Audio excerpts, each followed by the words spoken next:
நெகிதோட் என்னும் வாத்தியத்தில் வாசிக்க ராக தலைவனுக்கு ஒப்புவிக்கப்பட்ட தாவீதின் சங்கீதம். கர்த்தாவே, என் வார்த்தைக்கு செவிகொடும், என் தியானத்தை கவனியும். நான் உம்மிடத்தில் விண்ணப்பம் பண்ணுவேன். என் ராஜாவே, என் தேவனே, என் வேண்டுதலின் சத்தத்தை கேட்டருளும். கர்த்தாவே, காலையிலே என் சத்தத்தை கேட்டருளுவீர். காலையிலே உமக்கு நேரே வந்து ஆயத்தமாகி காத்திருப்பேன்.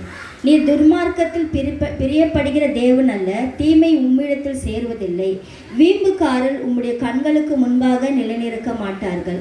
அக்கிரமக்காரர்கள் யாவரையும் வெறுக்கிறீர். பொய் பேசுகிறவர்கள் அழிப்பீர். இரத்த பிரிவும் சூதுள்ள மனுஷனும் கர்த்தர் அருவருக்கிறார். நானே உமது மிகுந்த கிருபையினாலே உம்முடைய ஆலயத்துக்கு பிரவேசித்து உம்முடைய பரிசுத்த சந்ததிக்கு நேராக பயபக்தியுடன் பணிந்து கொள்வேன். கர்த்தாவே, என் சத்துருக்கள் நிமித்தம் என்னை உம்முடைய நீதியில் நடத்தி எனக்கு முன்பாக உம்முடைய வழியை செவ்வைப்படுத்தும். அவர்கள் வாயில் உண்மை இல்லை, அவர்கள் உள்ளம் கேடுபாடுள்ளது. அவர்கள் தொண்டை திறக்கப்பட்ட பிரேத கொழி, தங்கள் நாவினால் எச்சகம் பேசுகிறார்கள். தேவனே அவர்களை குற்றவாளியாக தீரும். அவர்கள் தங்கள் ஆலோசனைகளாலே விழும்படி செய்யும். அவர்கள் துரோகங்களினுடைய திரைச்சீனில் அவர்களை தள்ளிவிடும். உமக்கு விரோதமாக கலகம் பண்ணினார்களே. உம்மை நம்புகிற யாவரும் சந்தோஷித்து என்னாலும் கெம்பிற்பராக. நீர் அவர்களை காப்பாற்றுகிறீர். உம்முடைய நாமத்தை நேசிக்கிறவர்கள் உம்மில் களி கூறுவராக. கர்த்தாவே, நீர் நீதிமானை ஆசீர்வதித்து காருண்யம் என்னும் கேடகத்தினால் அவனை சூழ்ந்து கொள்ளும். தாவீதின் சங்கீதத்தில் தாவீது ராஜா அவருடைய வாழ்க்கையில் அவருடைய சூழ்நிலையின் மத்தியில் இந்த சங்கீதத்தை அவர் எழுதியிருக்காரு. தாவீது ராஜா அப்சலோமுக்கு தப்பி போகும்போது அந்த அப்சலோனுடைய துன்மார்க்கர்கள் வந்து அவரை சூளைய பாலையை இறங்கும் போது அந்த இடத்துல ஆண்டவர் அவருக்கு கொடுக்கப்பட்ட சூழ்நிலையிலும் சந்தர்ப்பங்களிலும் அவருடைய வாழ்க்கையை பற்றி இந்த சங்கீதம் 5ஆம் சங்கீதத்தில் எழுதியிருக்காரு. தாவீது ராஜா வந்து 3 விதமாக அந்த சங்கீதத்தை வந்து பிரிச்சிருக்காரு. ஃபர்ஸ்ட் தாவீதின் பக்தி, அதுக்கடுத்தது தேவனின் பரிசுத்தம், துன்மார்க்கரின் தன்மை, நீதிமானுக்கு தேவன் வைத்திருக்கிற ஸ்லாக்கியம். இந்த 12 வசனத்தில் தாவீது ராஜா 3 பகுதியாக பிரிச்சிருக்காரு. அதில் முதல் தான் தாவீதின் பக்தி. தாவீது ராஜா பக்தியை பற்றி 1ஆம் சங்கீதத்தை 1-3 வரைக்கும் நம்ம பார்க்கும்போது, கர்த்தாவே, என் வார்த்தைக்கு செவிகொடும், என் தியானத்தை கவனியும். நான் உம்மிடத்தில் விண்ணப்பம் பண்ணுவேன். என் ராஜாவே, என் தேவனே, என் வேண்டுதல் சத்தத்தை கேட்டரும். கர்த்தாவே, காலையிலே என் சத்தத்தை கேட்டருவில். காலையிலே உமக்கு நேரே வந்து ஆயத்தமாகி காத்திருப்பேன். இது தாவீது ராஜாவுடைய பக்தியை பற்றி குறிக்கிறது. இந்த 3 சங்கீதமும் தாவீது ராஜா அவருடைய வாழ்க்கையில் நடந்த துன்மார்க்கரை அவரை சுற்றி பாலை இறங்கும் போது அந்த தருணத்தில் அவர் வந்து ஒரு பெரிய ராஜா, அவருக்கு எல்லாம் ஒரு தைரியசாலியான ஒரு மனிதன், இருந்தாலும் படை வீரர் கொண்டவர், ஒரு ராஜாவை சுற்றி அத்தனை போர் சேவர்கள் இருப்பாங்க.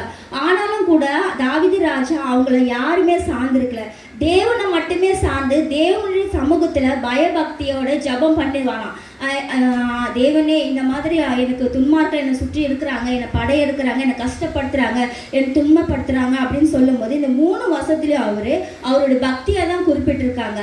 ஏன்னா ஆண்டவர் சமூகத்தில் தாவீது என்ன பண்ணாராம், பயபக்தியோடு ஜெபிப்பாரா. ஒரு பெரிய ராஜா, அவருக்கு நிறைய வேலை இருக்கும். இப்போ சாதாரணமாக இந்த உலகத்தில் இருக்கிற மனுஷர்கள் நமக்கு ஒரு சின்ன பதவி வந்தாலே நம்ம ஆண்டவரை தேட மாட்டோம், டைம் இல்லை அப்படின்னு சொல்லிட்டு போயிடுவோம். ஆனால் தாவீது ராஜா அப்படி இல்லை. அவர் ஆண்டவரை வந்து அதிகமாக பற்றின, அவருக்கு ஒரு நாள் பொழுதும் வேலை இருந்தாலும் கூட அந்த காலை நேரத்தில் ஆண்டவரை வர்றதுக்கு முன்னே ஆயத்தமாகி கடவுள் சமூகத்தில் ஜெபிப்பாராம். ஜெபிச்சதுனால தான் ஒருவேளை ஆண்டவர் என்ன பண்ணாராம், அவர் அதிகமாக ஆசீர்வதித்தாராம். ஒரு ராஜாவாக இருந்தாலும் கூட அவர் பக்தி அதிகமாக இருந்தனால, பக்தி அதிகமாக இருந்து ஆண்டவரை தேடினால தான் தாவீது ராஜா செய்ததெல்லாம் என்ன பண்ணாராம், தேவன் வாய்க்க செய்தாராம். 2வது துன்மார்க்கத்தின் தன்மையும் தேவனுடைய பரிசுத்தத்தை பற்றி எழுதியிருக்காரு. தேவனின் பரிசுத்தம் அது 4-6 வரைக்கும் சொல்லப்பட்டிருக்கு. நீர் துன்மார்க்கத்தில் பிரிப்படைய தேவன் அல்ல, தீமை உம்மிடத்தில் சேருவதில்லை. வீம்புக்காரர்கள் உம்முடைய கண்களுக்கு முன்பாக நிலைநிற்க மாட்டார்கள். அக்கிரமக்காரர்கள் யாவரும் வெறுக்கிறீர். பொய் பேசுகிறோம் அழிப்பு, இரத்த பிரிவும் சூதுள்ள மனுஷன் கர்த்தர் அருவருக்கிறார். இது தேவனுடைய பரிசுத்தையும் துன்மார்க்கத்தின் தேவனுடைய பரிசுத்தை பற்றி குறிப்பிட்டப்பட்டிருக்கு. தேவன் வந்து ஒரு பரிசுத்தராக இருக்கு. அவர்கிட்ட நம்ம எந்த ஒரு குற்றமும் நம்ம காண முடியாது. தேவன் பரிசுத்தவராக இருந்தபடியாதான் தேவனுடைய குமாரனை வந்து நமக்கு பரிசுத்த ஆவினால் பிறக்க செய்தார். அவர் இந்த உலகத்தில் பரிசுத்தராகவே வாழ்ந்தார். இந்த உலகத்தில் பரிசுத்தராகவே பரிசுத்தராகவே ஊழியர் செய்தார். இந்த உலகத்தில் பரிசுத்தராகவே மரித்து பரிசுத்தராகவே இந்த பூமியை விட்டு எடுத்துப்பட்டு இப்போ பரலோகத்திலேயே என்ன பண்ணுறாரு, அவர் பரிசு பர்வதத்தில் வீற்றிருக்காரு. அவருடைய பிள்ளைங்க நம்ம என்ன பண்ணணுமா, பரிசுத்தத்தை காத்துக்கொள்ளணுமா. அதுதான் தேவனுடைய பரிசுத்தம். தேவனுடைய பிள்ளைகள் வந்து அவர் பரிசுத்தராக இருக்கிறப்ப நாமளும் கூட நம்மளோட வாழ்க்கையில் எல்லாவித ஒரு பொய் புரட்டு காரியங்களுக்கும் நம்ம வந்து விலக்கி தேவனுக்கு கீழ்ப்படிஞ்சு நம்மக்கிட்ட எந்த ஒரு குற்றம் இல்லாமல் ஒரு பாவம் நம்மக்கிட்ட வராதபடிக்கு நம்ம பரிசுத்தமாக இருக்கணுமா. துன்மார்க்கத்தின் தன்மையும் கொடுத்துருக்கு அந்த 2வது பாயிண்ட்லேயும் கூட. அது 1லேருந்து 9 10 வரைக்கும் போட்டிருக்கு. அவர்கள் வாயில் உண்மை இல்லை, அவர்கள் உள்ளம் கேடுபாடுள்ளது, அவர் தொண்டை திறக்கப்பட்ட பிரேத குழி, தங்கள் நாவினால் இச்சகம் பேசுகிறார்கள், தேவனே அவர்களுக்கு குற்றவாளிகளாக தீரும், அவர்கள் தங்கள் ஆலோசனைகளை விழும்படி செய்யும், அவர் துரோகங்களின் திரைச்சை நிமித்தம் அவர்களை தள்ளிவிடும், உமக்கு விரோதமாக கலகம் பண்ணுகிறார்கள். இது வந்து ஒரு துரோகத்தின் தன்மை. அதாவது தேவன் மனுஷனை வெறுக்க மாட்டாராம். ஆனால் மனுஷனுக்குள்ள இருக்கிற துன்மார்க்கமான காரியம் பிசாசின் தன்மையை தான் அவர் வெறுக்கிறாரு. தேவன் வந்து தன் பிள்ளைகளை வந்து எப்பவும் நம்ம பிள்ளைகளை நம்ம வெறுக்க மாட்டோம். கோபம் செஞ்சாலும் அவங்க வெறுத்து தள்ள மாட்டோம். அது போலதான் தேவன் என்ன பண்றாரு, தேவன் வந்து மனுஷர்களை வெறுக்கல, அவங்களுக்குள்ள இருக்க பிசாசு என்ன பண்றான், கிரியை செய்யறதுனாலதான் அந்த காரியத்தை தேவன் என்ன பண்றாரு, வெறுக்கிறானா. அது வந்து துன்மார்க்கு வந்து ஒரு சகோதரன் வந்து கொலைபாதம், அவர்கள் வாயில் உண்மை இல்லை, அவர்கள் கேடுபுள்ள தொண்டை பிரேத குழி, அவர் நாவினால் இச்சகம் பேசுகிறார்கள். அதாவது தேவன் என்ன பண்றாராம், பொய் பேசுகிறது அருவருக்கிறாராம். தேவனுக்கு பிரியமில்லாத காரியம் செய்கிற மனுஷர்களை அருவருக்கிறாராம். அதாவது கொலைபாதகம் இப்படிப்பட்ட காரியங்கள் செய்கிறவங்க, பொய் பேசுறவங்க, திடுறவங்க, ஒரு சகோதரன் வந்து தன் சகோதரனுக்கு விரோதமாக செய்கிற அது கூட கொலைபாதகம் தான் போட்டிருக்கு. நம்ம சகோதரருக்கு வந்து நம்ம விரோதம் பண்ணக்கூடாது. இதெல்லாம் ஆண்டவர் வெறுக்கிற காரியமாக போட்டிருக்காரு.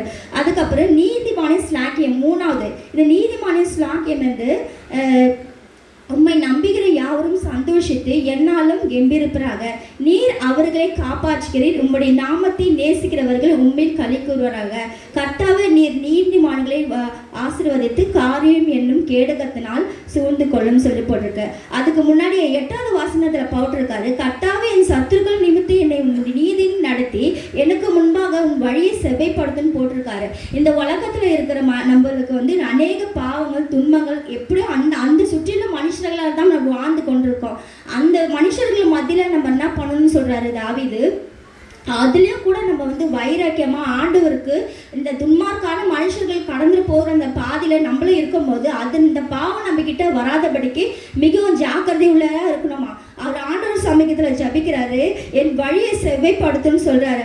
நமக்கு முன்னாடி போகிற அந்த பாதையில் எந்த பாவமும் நம்ம கிட்ட வரக்கூடாது, அவங்களுடைய செய்கை நம்ம கிட்ட நம்மளும் அந்த செய்யக்கூடாதுன்னு தாவீது ராஜா என்ன பண்ணுவார், ரொம்ப கவனமாக ஜபிச்சாராம். துன்மார்க்கிற போல நம்மளும் வரக்கூடாது. ஏன்னா நம்ம ஒரு தேவனுடைய பிள்ளை, நம்ம பரிசுத்தமாக இருக்கிறபடியால் அந்த வழியில் நம்ம ரொம்ப ஜாக்கிரதையாக இருக்கணும்னு சொல்லியிருக்காரு. அதே போல ஒரு நீதிமான் ஒரு நீதிமானா இருந்தா தேவன் எப்படி ஆசீர்வதிப்பாருன்ட்டு இந்த 11:12 போட்டிருக்கு. கர்த்தரை நம்புகிற ஒவ்வொரு மனுஷனும் என்ன பண்ணுவார், ஸ்லாக்கியம் பெற்றுவார். கர்த்தர் இந்த பாடுள்ள உபத்திரவம் நிறைந்த இந்த உலகத்துல நம்ம வந்து அதிகமா வந்து நம்ம கடந்து போறது ரொம்ப கடினமா இருக்க. ஒரு பிள்ளை தேவனுக்கு கீழ்ப்படிஞ்சு பயபக்தியா தன்னை காத்து கொண்டு எல்லாவற்றிலும் ஒழுக்கத்தோடும் கற்போடும் பயபக்தியோடும் இந்த பலவிதமான போராட்டங்கள் உபத்திரங்கள் மத்தியிலும் கூட தேவனுக்கு முன்பாக நம்ம கடந்து போகும்போது ஆண்டவர் நம்ம பார்ப்பார். அப்ப பார்த்து அவன் நீதிமான் என்று அழைக்கப்படுகிறார். நீதிமான் உம்மை நம்புகிற யாவரும் சந்தோஷித்து எல்லா நாளும் கெம்பீரிப்பராக, நீர் அவர்களை காப்பாற்றுகிறீர், உம்மை நாமத்தை நேசிக்கிறவர்கள் உம்மில் அன்பில் களிப்பு கூறுவராக. கர்த்தர் நீதிமானை ஆசீர்வதித்து காருண்யம் என்ற கேடகத்தினால் அவனை சூழ்ந்து கொள்ளுவீர். அதாவது இவ்வளோ காரியங்களை செய்யும் போது ஆண்டவர் என்ன பண்ணுவாராம், ஒரு நீதிமான் அப்படின்ட்டு ஒரு மனுஷனை பார்க்கும்போது அவர் எல்லா காரியத்திலும் என்ன பண்ணுவாராம், காரியம் கேடகத்தினால ஆண்டவர் அங்கே சூழ்ந்து கொண்டு எல்லாவித ஆசீர்வாதமான காரியத்தையும் அவருக்கு அனுகுணமான செய்து கொடுப்பாராம். அதுதான் இந்த சங்கீதம் 5ஆம் அதிகாரத்தில் போட்டிருக்கு. கர்த்தர் இந்த ஆசீர்வாதங்களை ஆசீர்வதிப்பாராமே.